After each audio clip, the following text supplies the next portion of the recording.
Мен Кәмелжан Сәлим Іле ауданы номер 42 орта мектебінің білім алушысымын.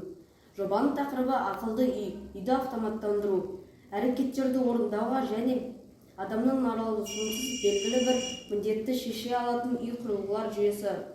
Олардың ең танымал мысалдары автоматты жарықтың өшіп жануы, автоматты жылыту және ауаны тазарту, өрт және де төтенше жағдайларда үй иесіне хабарлама жіберу. Үйдің сыртқы сұлбасы PVC материалдардан жасалған.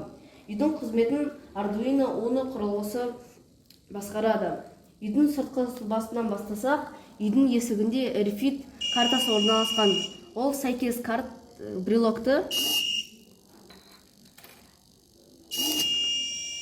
немесе картаны танып, есікті автоматты түрде 90 градусқа ашып жабады. Үйдің ауласында фоторезистор орналасқан. Ол қараңғы болған кезде жарықты жағып, автоматты түрде оны жарық болған кезде оны өшіреді. Микрофон ол бөлменің дыбыс шыққан кезде немесе қол шапалақтаған кезде бөлменің жарығын автоматты түрде жағады.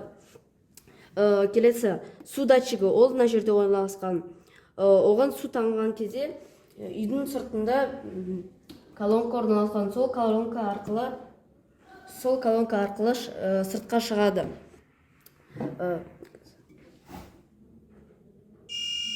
Еденге су төгілген жағдайда ол сигнал береді. Оны сүртпегенше ол сигнал беріп отыра береді. Үйдің келесі жағында бегущая строка және температура датчигі орналасқан. Бегущая строка ол бөлменің температурасын осы жаққа шығарып отырады. Міне, ылғалдық 73, температура 23-тен 20. Температура датчигі бөлменің температурасын өлшеп отырады. Қазір ылғалдық 76-ға шейін көтеріліп кетті.